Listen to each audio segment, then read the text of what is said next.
evitrao anio manasana na izany zareny tompo Kristy tsy manesona komandaty zay vitana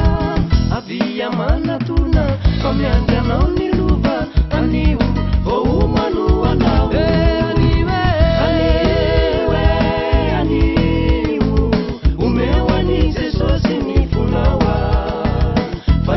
Fitiavani zay tena titoko fitiavana zay vokatry ny fo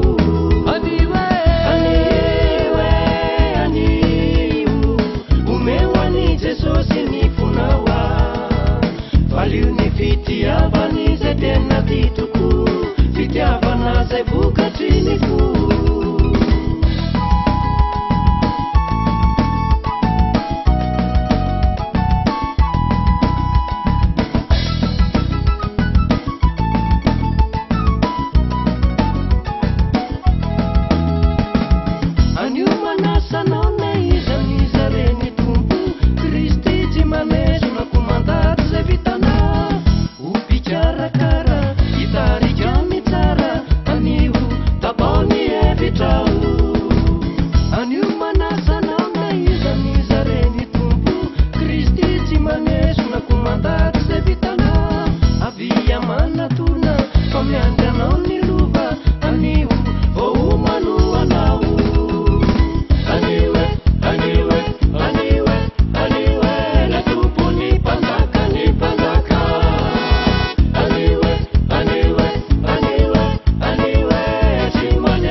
Fitiavani zay tena titoko